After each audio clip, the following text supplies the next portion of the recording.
Hello everyone, स्वागत है आपका आपके प्यारे चैनल कॉन्सेप्ट ऑफ साइंस पर। मेरा नाम है निकेत और आज के इस वीडियो में सिर्फ 3 मिनट के अंदर बहुत ही डिटेल में डिकोड करेंगे EMF, voltage and terminal voltage को। वोल्टेज यानी पोटेंशियल डिफरेंस, ठीक है। तो सबसे पहले ईएमएफ होता क्या है? इलेक्ट्रोमोटिव फोर्स, जो कि बेसिकली फोर्स नहीं होता है, ये एक एनर्जी होती है जो कि किसी चार्ज को दी जाती है एक बैटरी के द्वारा, जिससे कि वो नेगेटिव टर्मिनल से घूम के पॉजिटिव टर्मिनल तक आ सके। ठीक है, मतलब इसका फॉर्मूला क्या होता है? जो भी वर्क डन बैटरी कर रही है यहां से यहां चार्ज को पहुंचाने में किसी एक यूनिट चार्ज पर, उसी एनर्जी को हम बोलते हैं ईएमएफ।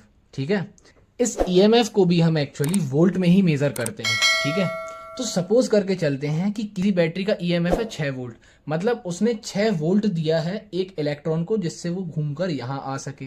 ठीक है, अब बैटरी के अंदर इंटरनल रेजिस्टेंस भी होता है, ठीक है ना। तो इंटरनल रेजिस्टेंस के कारण उस यूनिट चार्ज ने 1 वोल्ट का पोटेंशियल डिफरेंस तो वहां पर वेस्ट कर दिया। ठीक है, तो अब बचा कितना? 5 वोल्ट बचा। तो ये 5 वोल्ट ही पूरे सर्किट में घूमता है और यही 5 वोल्ट इस रेजिस्टेंस, मतलब यहाँ पर एक बल्ब लगा हुआ है, इसके पास जाकर इसे एनर्जी देता है और फिर वापस आ जाता है यहाँ पर ये यूनिट चार्ज। ठीक है, फिर यहाँ बैटरी उसे एनर्जी देती है, फिर वो आगे बढ़ता है, यहाँ पर जाकर एनर्जी देता है। ऐसे ढेर सारे इलेक्ट्रॉन की साइकिल चलती रहती है और बल्ब ग्लो करता रहता है। ये कब तक चलता है?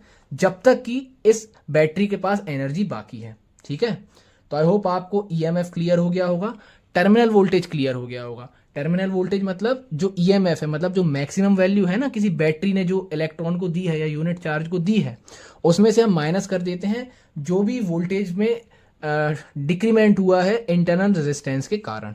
ठीक है, तो आई होप आपको टर्मिनल वोल्टेज और ईएमएफ क्लियर हो गया होगा।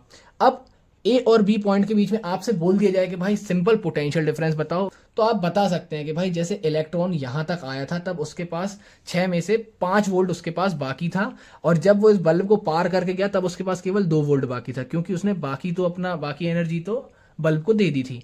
तो 5 - 2 जो करा अपन ने, 3 वोल्ट जो आया ना, यही कहलाता है पोटेंशियल डिफरेंस।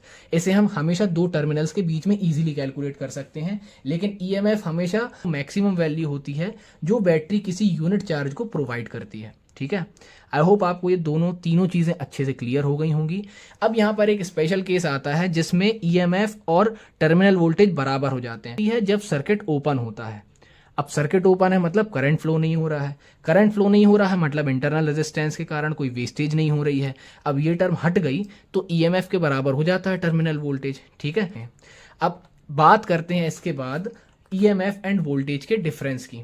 ठीक, ये जो डिफरेंस हम देख रहे हैं ना, ये है ईएमएफ और वोल्टेज के बीच में, ना कि ईएमएफ और टर्मिनल वोल्टेज के बीच में। ठीक है, तो ईएमएफ क्या होता है कि भाई बैटरी ने कितनी maximum value of voltage provide करी है किसी चार्ज को, लेकिन वोल्टेज या पोटेंशियल डिफरेंस मतलब होता है कि किसी भी दो पॉइंट के बीच में एनर्जी में कितना चेंज आया है, कितनी बैटरी ड्रेन हुई है या कंज्यूम हुई है। ठीक है, सेकंड पॉइंट है कि ये ओपन सर्किट में भी मेजर किया जा सकता है, मतलब बैटरी के 2 टर्मिनल्स में आप सीधे वोल्टमीटर से मेजर कर सकते हैं, लेकिन वोल्टेज के लिए सर्किट में करंट का फ्लो होना जरूरी है। ठीक है, अब ईएमएफ को कैलकुलेट करते समय हम इंटरनल रेजिस्टेंस को भी ध्यान में रखते हैं, लेकिन वोल्टेज में हमें इंटरनल रेजिस्टेंस से कोई मतलब नहीं होता है, सिर्फ कितना वोल्टेज है सर्किट में उससे मतलब होता है। फोर्थ पॉइंट है कि जब स्विच ऑफ होती है तब भी ईएमएफ एग्जिस्ट करता है, लेकिन वोल्टेज सिर्फ तभी होगा जब वहां पर कोई कंपोनेंट ग्लो कर रहा हो, यानी कि सर्किट क्लोज हो।